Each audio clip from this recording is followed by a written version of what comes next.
Anche tu fai parte di un team sportivo e hai bisogno di un nuovo kit? Crea ora la tua identità insieme a Dinicri Sportswear. Avrai subito un 50% di sconto e il riassortimento a prezzo bloccato. Oltre 300 sono le società che si sono già affidate a noi. E tu cosa aspetti? Contattaci subito al 379 244 8537 o entra su dinicri.com. La TechFind si occupa di distribuzione industriale e consulenza tecnica specialistica nei settori chimico e petrolchimico, impianti di produzione energia, impianti alimentari, acquedottistica e depurazione. Nella TechFind troverete un partner esperto e un broker industriale competitivo ed affidabile. La TechFind potrà esservi utile nell'approvvigionamento di filtri, pompe, strumentazione industriale, valvole e in generale di qualsiasi apparecchiatura industriale. TechFind. You search for tech we find.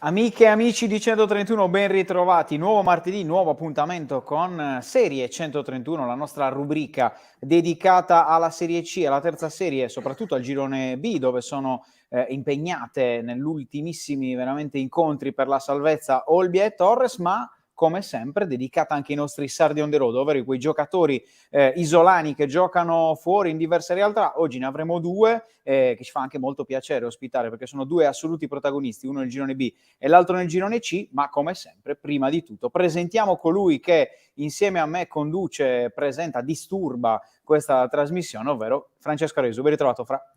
Ciao Roby, ciao a tutti. Ecco, dicevamo, caro il mio Francesco, che siamo tornati dopo alcune settimane in casa Torres, in casa Olbia, a parlare con i nostri amici sardi on the road, e infatti ne abbiamo due giocatori belli offensivi, come Davide Arras del Gubbio. Ben ritrovato, Davide. Buonasera a tutti. È un fresco campione del girone C con il suo Catanzaro, già promosso in Serie B, Francesco Bombagi. Ben ritrovato, Fra. Ciao, buonasera a tutti. Ecco ragazzi, come sempre ci piace anche avere giocatori sardi che non giocano nelle squadre sarde qua su 131, ma che tengono alta la bandiera della nazionale sarda, tra virgolette, in diverse piazze del continente. Fra, inizio da te, un'annata fantastica, possiamo definirla così, avete dominato dall'inizio del campionato, una promozione voluta con un gruppo che si è cimentato, come leggevo anche in alcune recenti interviste tue, già dall'anno scorso avete fatto gruppo verso un unico obiettivo e alla fine avete centrato questo salto di categoria. Sì, un anno fantastico, credo difficile da ripetere perché diciamo vincere non è mai semplice, però quest'anno è nata quella cosa magica, come si può dire nello spogliatoio, che a un certo punto ti autoconvinci di essere imbattibile sostanzialmente, dai. Era nata l'anno scorso dopo la delusione di Padova, come hanno detto i miei compagni, anche il direttore in qualche intervista recente, ma già dall'anno scorso non ti dico che la certezza non ce l'hai mai, ma quando abbiamo finito abbiamo detto vabbè, l'anno prossimo partiamo e vinciamo, come se fosse una cosa che veniva naturale, capito? È stato molto bello tutto quello che si è creato all'interno del gruppo. Veramente una stagione fantastica. Ecco, una stagione fantastica. Prima poi di passare anche da Davide, ti faccio questa domanda: quando è che hai capito che avreste dominato questo girone C? Cioè dall'inizio oppure dopo le prime partite? C'è stato un momento particolare quando hai detto ok, questo è il nostro anno?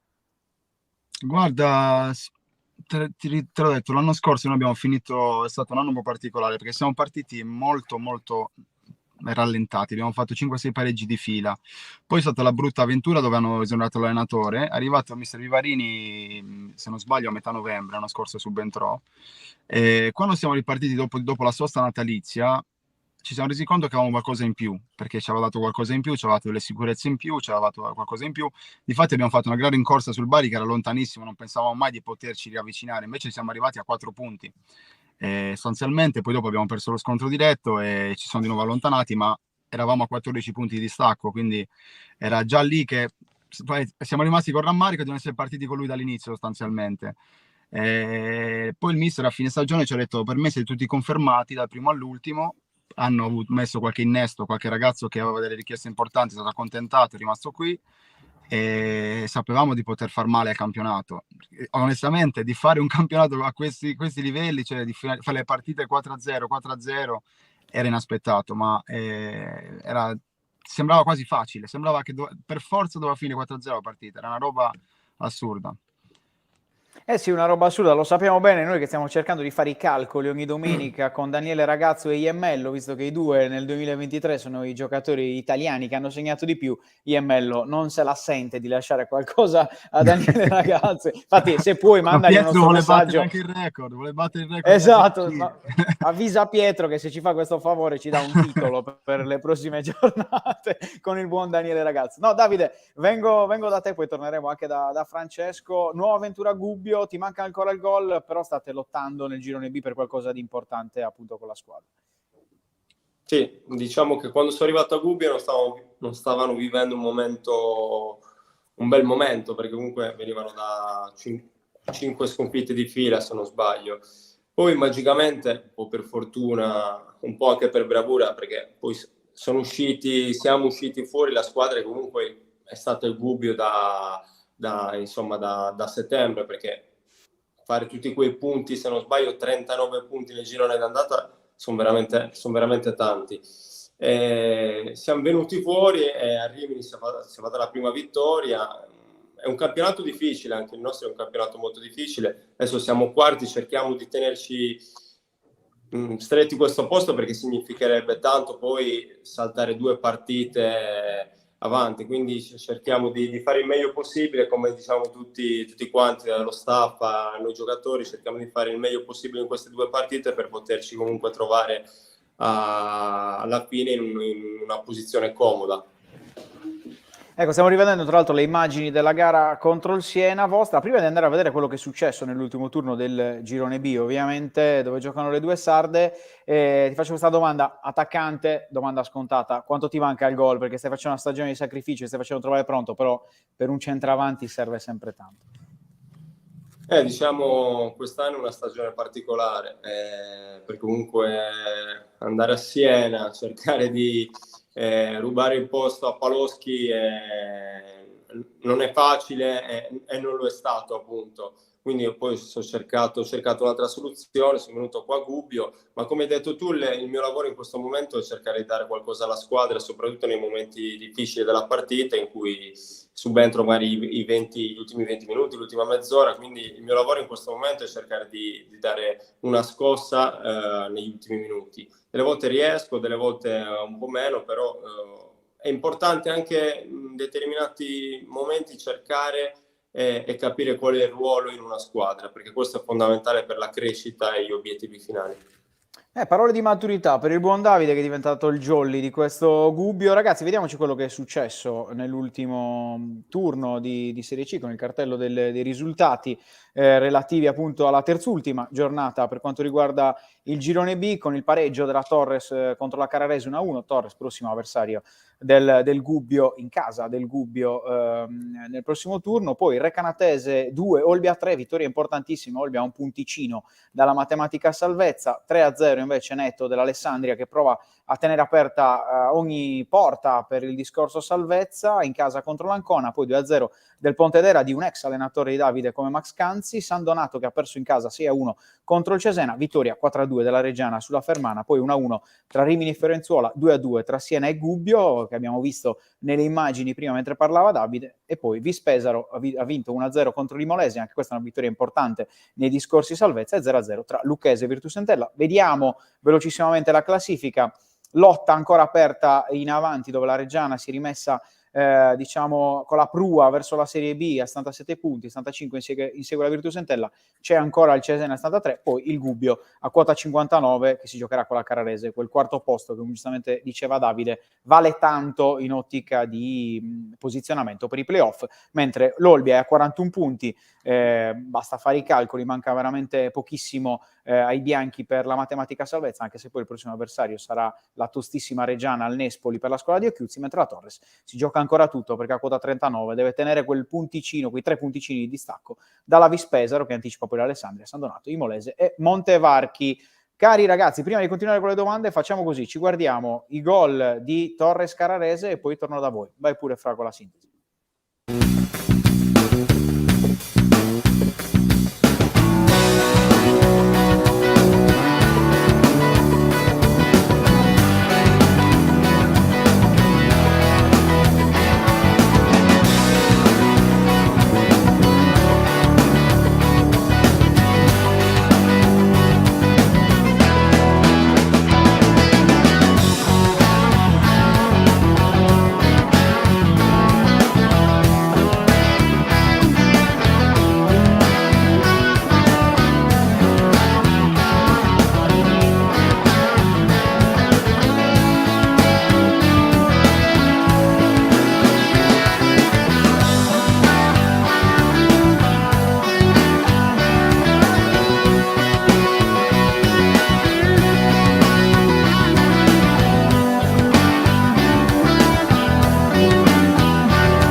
Ecco, abbiamo visto le immagini dell'1-1 del Vannissanna. Fra, vengo da te prima di fare una domanda a Davide, che ovviamente è stato spettatore sicuramente interessato, visto il prossimo turno tra Torres e Gubbio. Stagione, ovviamente da Sardon de Road, non giochi dai tempi della Villa Cidresi in Sardegna, magari poi un passaggio ce lo faremo, però come hai visto Olbia e Torres che è tornata da ripescata dopo tanti anni, l'Olbia partita con l'obiettivo playoff, ha fatto un campionato difficilissimo all'inizio, però poi si sono ripresi in maniera importante, tant'è vero che nelle ultime 25 addirittura sarebbero quarti in campionato. Sì, penso che l'Olbia sia anche una formazione più abituata a fare questo tipo di campionati, perché negli ultimi anni comunque ha fatto dei campionati sempre in zona salvezza, tirandosi sempre fuori da brutte situazioni. Mi ricordo 2 o 3 anni fa era la stagione che si salvò con Bernardo Mereo, mio ex mister, alle ultime giornate. Situazioni forse sono più abituati anche come società. La Torres, questo è il primo anno della risalita. Io so che per certo che è una società che ha lavorato molto bene. Diciamo che non è una società che fa passo dopo passo, ma fa sempre dei piccoli passi in avanti, e secondo me è una cosa molto importante. Tra l'altro lì c'è Luigi Scotto, che è un mio amico, abbiamo giocato insieme da ragazzini, quindi mi fa piacere e spero con tutto il cuore che si salvino, perché è bello poter collegarti sull'Event Sport e vedere un pezzo di terra a casa. Quindi sto tifando per loro tutto l'anno, come tifato per l'Olbia, anche se sono sassarese, ho tifato per l'Olbia in questi anni per il mantenimento della categoria, perché per me è una cosa molto importante. Poi sta dando spazio a tanti giovani sardi, quindi sono veramente contentissimo in questa situazione. Assolutamente, anche perché Gigi Scotto, qualora non si dovesse salvare la Torre, spesso distruggerebbe mezza città, quindi per l'incolumità di Sassari proprio. L'avete visto come pacatamente chiedeva un calcio d'angolo nelle immagini? Pensa, quello è un calcio d'angolo, figuratevi cosa potrebbe succedere. No, Luigi non è tanto esuberante, diciamo, in queste cose. No, lui la vive serenamente, assolutamente. Salutiamo ovviamente Gigi. Ti volevo fare una domanda, perché hai parlato di Sardegna. Faccio una domanda, rimarrai a Catanzaro? Non lo so, ti auguro ovviamente ogni meglio per la carriera, ma ti piacerebbe in un futuro provare a chiudere qua in Sardegna la carriera, o no? senza Ecco, ombra poi di alla dubbio fine sì. hai giocato solo... Sì? Ok. Diciamo che una volta che cresci in una società, io sono fatto gli allievi, dai giovanissimi allievi alla Torres, poi ci fu il fallimento con il Lodo Petrucci, ma stiamo parlando di un bel po' di anni fa, che è tipo 16 anni fa, E è un po' come se fosse quella la mia squadra sostanzialmente, perché quando ci cresci, quando vedi l'attaccamento, anche nei piccoli derby che facevamo tra Torres e Olbia da ragazzini, era fantastico. Quindi ti dico che se ce l'ho un piccolo sogno, vorrei chiuderla là. Spero che, nel senso, c'era stato dei piccoli contatti quest'estate, però io sono voluto rimanere a Catanzaro perché credevo fortemente in questo progetto. Però diciamo io sono sarei molto contento di chiuderla là. Ancora mi sento bello fresco, quindi Esatto. quest'anno ho avuto dei piccoli infortuni, quindi che mi hanno un pochettino rallentato nel giro di ritorno, però per il resto sta andando alla grandissima, dai. Nel frattempo abbiamo tipo i commentatori turchi che stanno già provando a... Bombaggi vieni a Sassari, salutiamo Donato e Antonello, Bombaggi, ti vogliono tutti ovviamente alla Torres, come Mi hai fa detto tu. solo che C'è anche un disturbatore conterraneo di Davide, ma quello ne parleremo dopo. Lo teniamo per- dopo per perché a commenti. Davide voglio, visto che è un derby anche per Davide, avendo giocato lui Sì. dall'altra sponda, ovvero lato Olbia, ti faccio questa domanda, come hai visto entrambe? Partiamo dalla Torres, visto che è il vostro prossimo avversario, li hai guardate bene in stagione sia con la maglia bianconera che ora con quella del GUB? Sì, l'Olbia inizialmente, come si è visto anche dai risultati, ha fatto fatica a rodare le prime partite, infatti non per caso le vittorie sono arrivate quasi tutte nel girone di ritorno e ora secondo me sta facendo una grande parte di campionato. Certo che, come hai detto te, ora se si guardasse la classifica del girone di ritorno si troverebbe quarta. Non immagino se avessero fatto tutti quei punti anche nel girone d'andata si starebbe parlando di un campionato completamente diverso. Questo fa ben sperare per il prossimo anno, secondo me. Riguardo la Torres, secondo me, come ha detto Fra,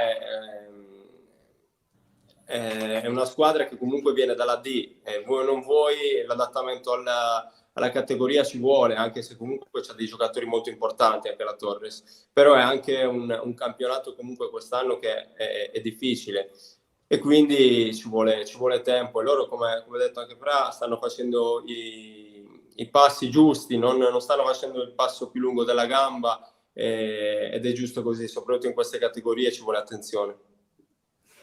Aresu?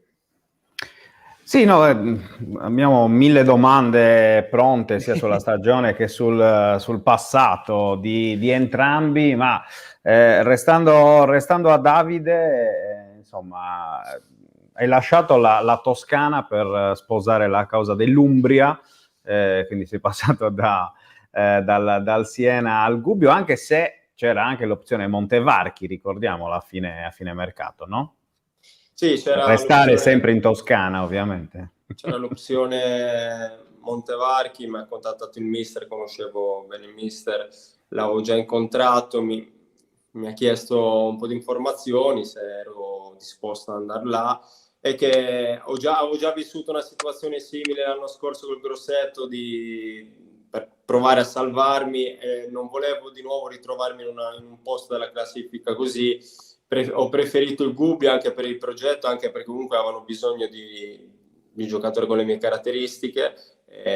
Quando c'è stato poi il confronto ho preso la decisione in questo momento per me giusta.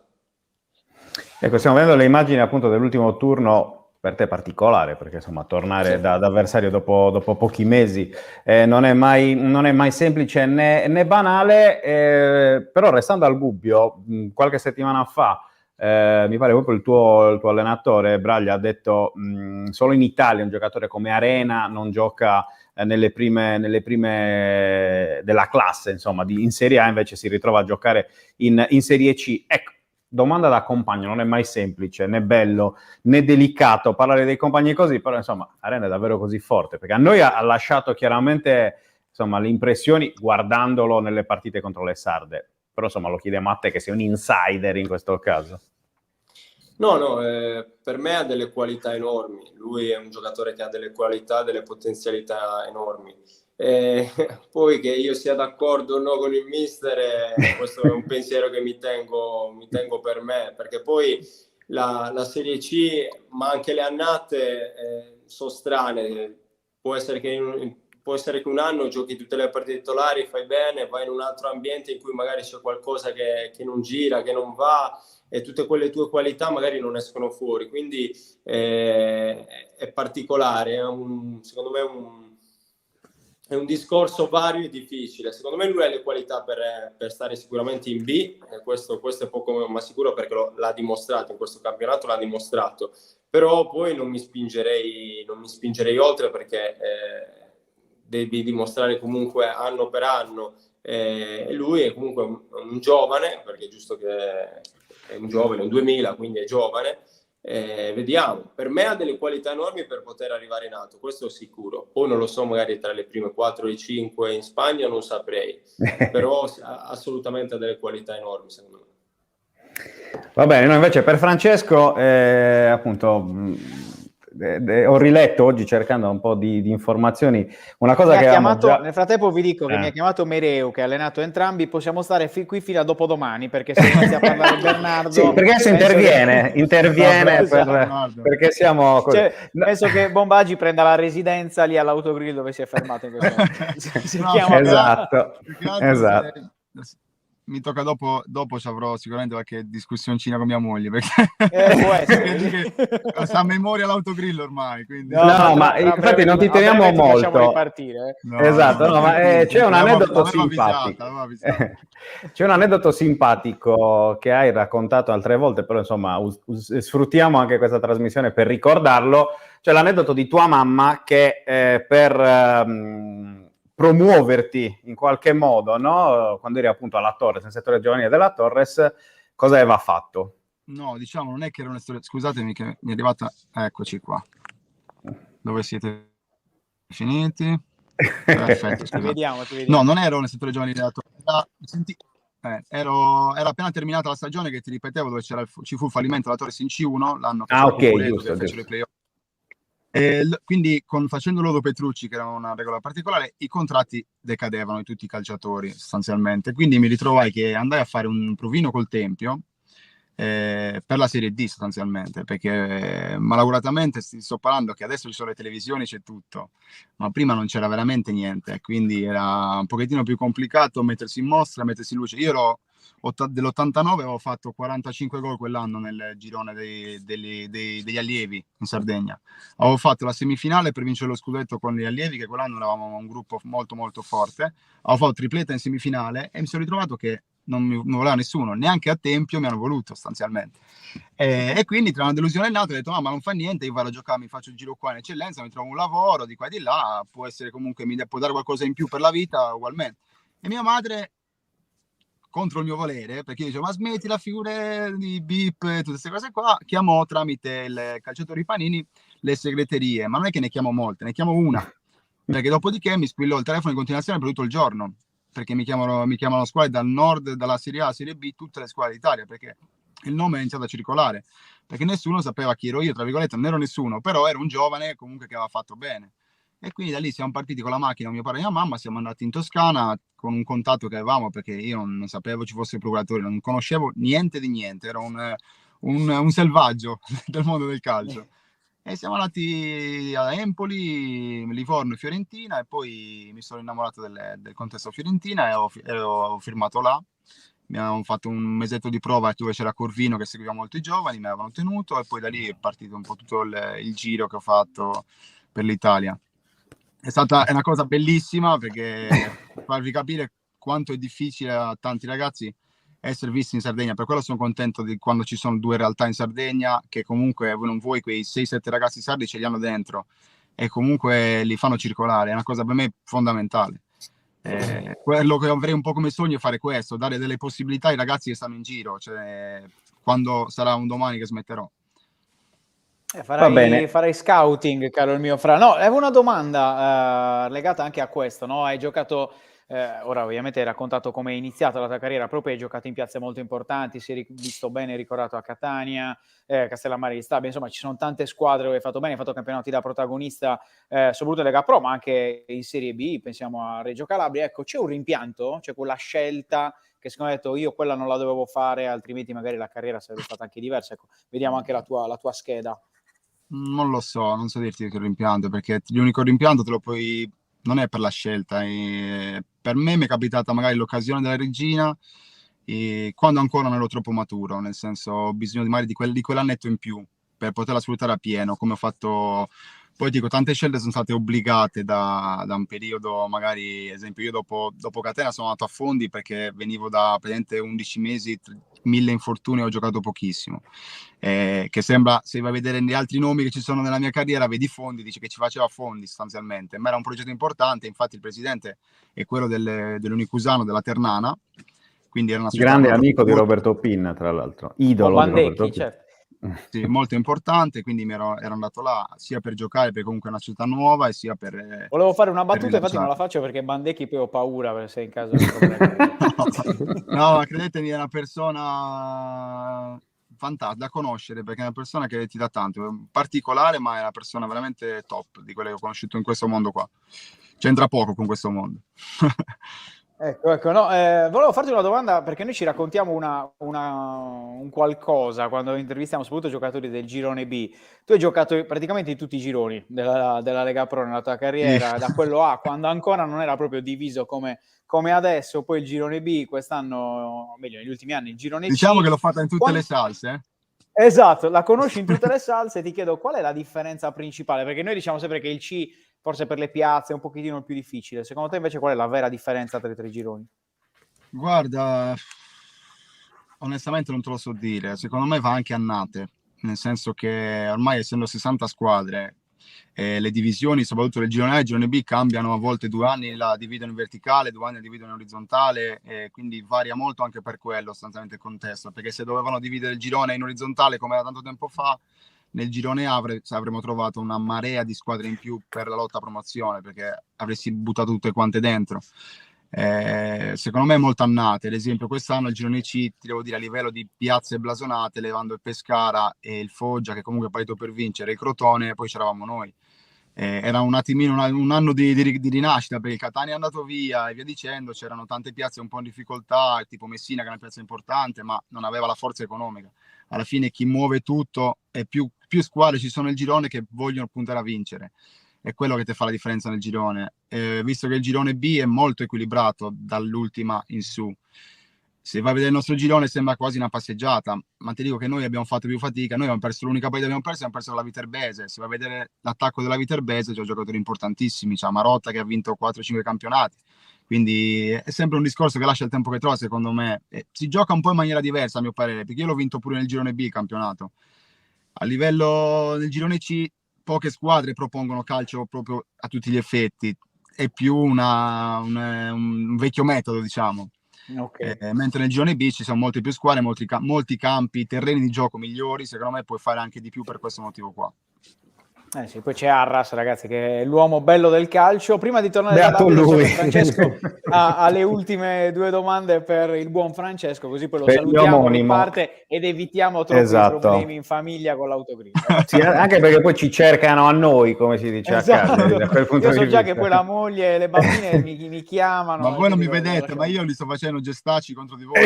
Esatto. Vabbè, per fortuna c'è una bella giornata, lo vediamo dal tettuccio della tua macchina, almeno quello. No, vabbè, Francesco, molto rapido in chiusura. La prima è una domanda di cucina, cioè meglio il morzello o il polpo in agliata? Perché comunque sei di Sassari, ma vivi ad Alghero, insomma, visto che sei sposata ad Alghero, oramai sei mezza algherese, quindi insomma, cosa preferisci da questo punto di vista culinario? Il polpo in agliata, onesto. Non avevo dubbi, guarda, non avevo dubbi su questo. Per chi non sapesse io, cos'è il al di là del polpo in agliata, io la cucina sarda ho girato tutta l'Italia, non la cambio con niente. Ecco, questo lo chiediamo anche ad Arras, poi, anche se ha già annuito. No, invece la domanda vintage, per salutarti: hai giocato con tanti giocatori di livello, Cerci, Scappini, Emerson Di Michele, Nicola Sviola, Ciurria, Pessina, Di Carmine, ma perché il giocatore più forte con cui hai giocato per te è Daniele Bianchi? Cioè dicelo, spiegacela questa scelta particolare. Ragazzi, diciamo. Daniele Bianchi, praticamente quando ero piccolino io avevo il posto in camera sua. Ecco, vedi. No, perché io, Daniele è fortissimo, ha giocato con me a Villa Cidro e l'ho sempre ammirato quando stavo alla Torres perché era un anno più grande di me, quindi ci siamo quasi mai incrociati, che lui ha fatto sempre il campionato più grande di me e lo vedevo fortissimo. Poi non so cosa gli è successo, ma no. Insomma, ha deciso di dedicarsi ad altro. Insomma. Un abbraccio, Daniele, è il numero 1. Va bene.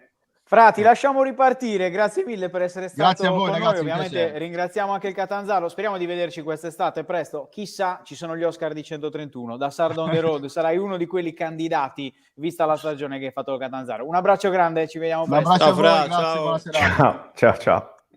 Davide, scusami se ti abbiamo messo un attimino in Assolutamente. stand-by con Francesco, ma ci sembrava giusto per evitargli giustamente problemi in Assolutamente sì. famiglia, per ripartire in autogrill.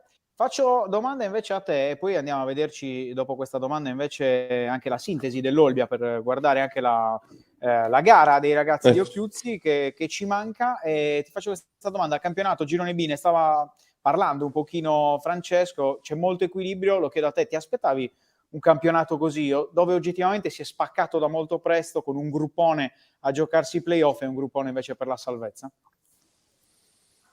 Ma sicuramente guardando le squadre mi aspettavo che comunque prima o poi ci sarebbe stato un po' uno spacco. Non so perché, ma il girone B, io che l'ho fatto anche l'anno scorso, bene o male, è sempre equilibrato. Ci sono sempre quelle 4-5 squadre che si alternano, prime, seconde, terze, poi risalgono, quindi è sempre uno dei campionati, secondo me, a parer mio, molto più equilibrato rispetto sicuramente al C. Questo è poco ma sicuro. E, come ha detto Fra poco fa, è vero, è un campionato in cui difficilmente trovi le squadre che calciano la palla su, ma è più facile che magari provano a giocare, questo è vero.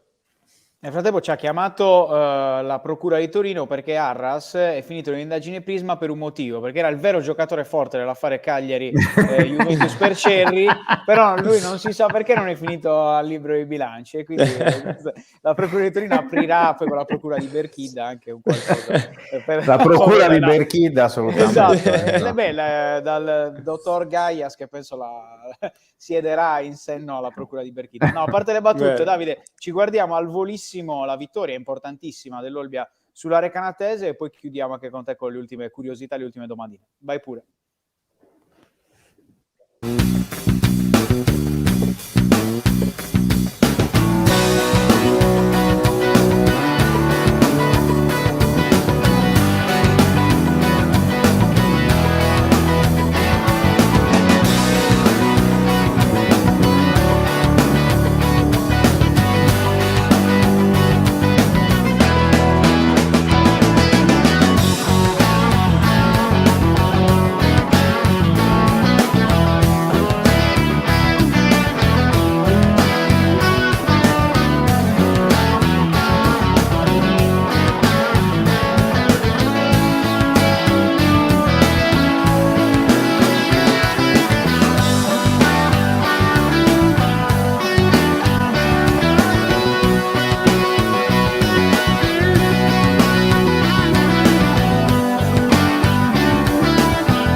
Ecco Davide, abbiamo visto Sì. la vittoria dell'Olbia, ti faccio una domanda che può collegare sia la tua carriera che anche i galluresi, ovvero Max Canzi, no? Uno degli allenatori che hai avuto da ragazzo a Cagliari, che ti ha lanciato. Ti faccio questa domanda, ti aspettavi facesse così bene da subito a Pontedera? Ha fatto il record storico per la squadra appunto del Pontedera, potrebbe anche essere forse un avversario in ottica playoff.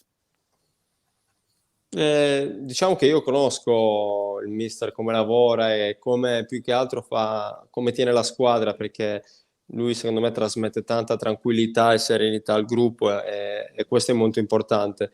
E poi so come lavora, ha un modo di lavorare che a me è sempre piaciuto. È stato un peccato che non ci siamo mai poi rincontrati nel calcio comunque che conta, superata la primavera.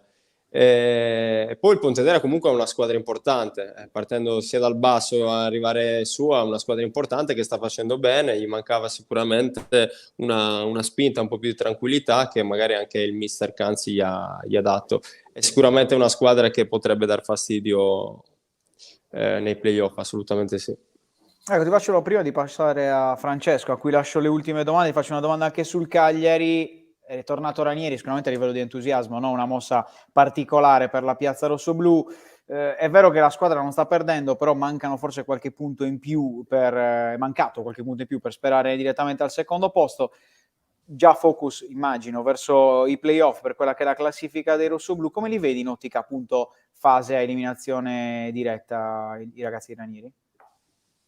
Ma io non vorrei gufarla, però secondo me il Cagliari è una delle squadre più preparate a livello di queste partite qua. Comunque sa che sono partite che pesano, e il Cagliari comunque c'ha una rosa che gli può permettere, se vuole, di superare i turni e comunque di poter passare dai playoff e salire nuovamente in A. Questo è poco sicuro rispetto alle altre squadre, secondo me è una delle più preparate, ecco. Sì, chiudiamo, caro Davide, con le solite domande, quelle che faccio io, quindi intanto una domanda seria, una domanda seria, sono legate entrambe. Allora, intanto l'allenatore più importante per la tua carriera, perché mi risponderai proprio Giampaolo Gaias all'Aston Villa, perché insomma questa è sicuramente una domanda, una risposta abbastanza semplice, diciamo certo. Così. No, però la domanda seria è il rapporto invece con la tua terra d'origine, perché si parlava prima, no, nel prediretta, non sei tornato per la Pasqua per ovvi motivi, anche perché insomma chiaramente certo. Le ultime 2 partite da giocare il tempo era poco, però insomma qual è anche il tuo rapporto con la tua terra, ecco? No, io sono sempre legato alla Sardegna, ormai però sono quasi 10 anni che gioco fuori, a parte magari i 2 anni a Cagliari e i 6 mesi a Olbia. Comunque sono tanti anni che sono via dalla Sardegna, e ogni volta che torno è sempre nel periodo comunque dell'estate, delle feste estive.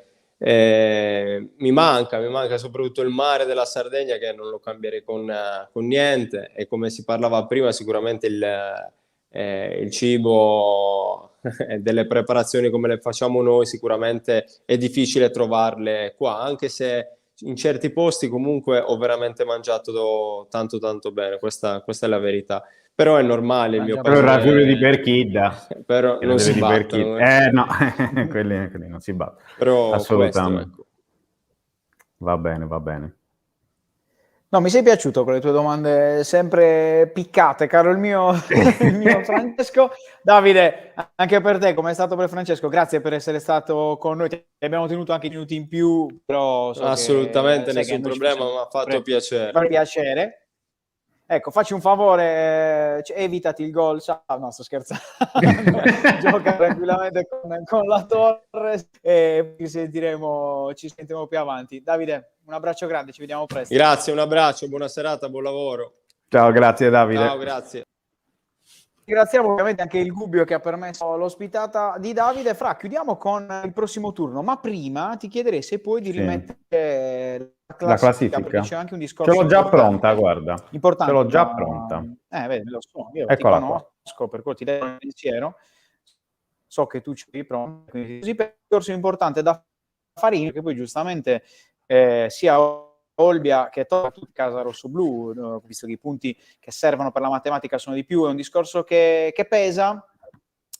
Il distacco tra Vispesaro e Imolese al momento sono 4 punti, molti ci lo chiedevano ma come funziona per non fare il play out, devono essere 8, quindi comunque sia c'è la necessità che la Vispesaro ne faccia altri punti, però di fatto comunque è un'eventualità che ci può essere in caso la penultima rispetto alla quintultima in questo caso avesse 8 o più punti di ritardo, in quel caso Torres e Vispesaro sarebbero salve senza passare dai play-out, e il play-out riguarderebbe solo Alessandria e San Donato Tavarnelle, con Imolese e Montevarchi già retrocesse. Quindi questa è un'opzione in più. Ho visto che c'era un po' di confusione, qualcuno ce l'aveva chiesto nei commenti, e quindi dei commenti dei precedenti pezzi, e quindi mi sembrava giusto spiegarlo. Sì.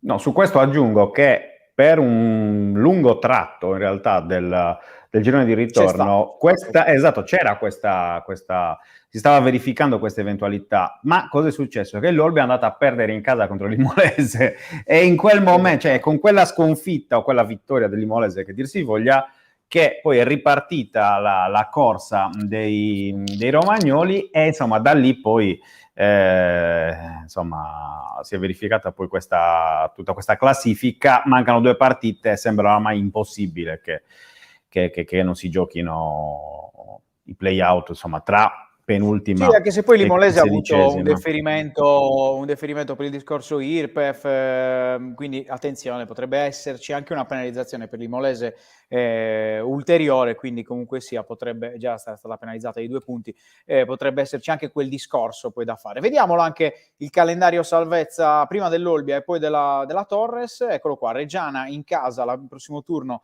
e poi la Lucchese in trasferta a chiudere questo campionato per l'Olbia, mentre per la Torres, lo dicevamo, prima la trasferta con il Gubbio e poi la sfida in casa con la Fermana. Una Fermana che comunque, caro Fra, si giocherà ancora ogni carta playoff, forse bisognerà capire cosa succederà nel prossimo turno. Eccolo qui: Olbia Reggiana e Gubbio Torres, l'abbiamo detto, poi Ancona Rimini, anche questa è una sfida in chiave playoff, poi Carrarese e Lucchese, Cesena Vispesaro con Olbia e Torres che gioco forza faranno tifo per i bianconeri del Cesena, poi Virtus Entella Recanatese, Fermana Pontedera, Fiorenzuola Siena, Imolese San Donato. Anche questo è uno scontro diretto. Qua è difficile dire per chi bisogna tifare, perché se c'è il discorso dei punti, forse andrebbe meglio che il San Donato facesse dei punti in più, il discorso dei punti play-out, il distacco, però comunque San Donato è una squadra più vicina in lotta. Io credo che un pareggio andrebbe bene sia a Olbia che a Torres. E poi un altro scontro diretto come Montevarchi e Alessandria. Alessandria ha un calendario abbastanza facile in questi turni, infatti sta rimontando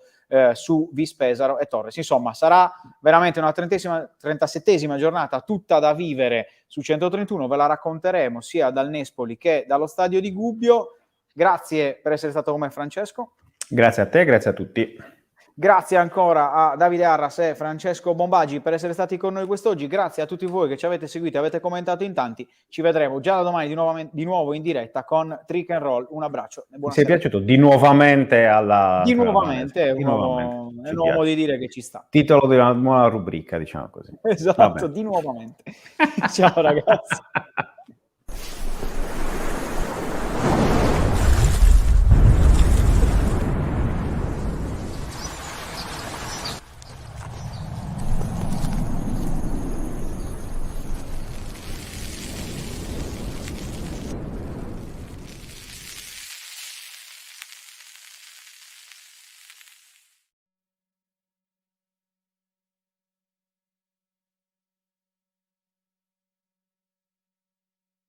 La TechFind si occupa di distribuzione industriale e consulenza tecnica specialistica nei settori chimico e petrolchimico, impianti di produzione energia, impianti alimentari, acquedottistica e depurazione. Nella TechFind troverete un partner esperto e un broker industriale competitivo ed affidabile. La TechFind potrà esservi utile nell'approvvigionamento di filtri, pompe, strumentazione industriale, valvole e in generale di qualsiasi apparecchiatura industriale. TechFind. You search for tech we find. Anche tu fai parte di un team sportivo e hai bisogno di un nuovo kit? Crea ora la tua identità insieme a Dinicri Sportswear. Avrai subito un 50% di sconto e il riassortimento a prezzo bloccato. Oltre 300 sono le società che si sono già affidate a noi. E tu cosa aspetti? Contattaci subito al 379 244 8537 o entra su dimitri.com.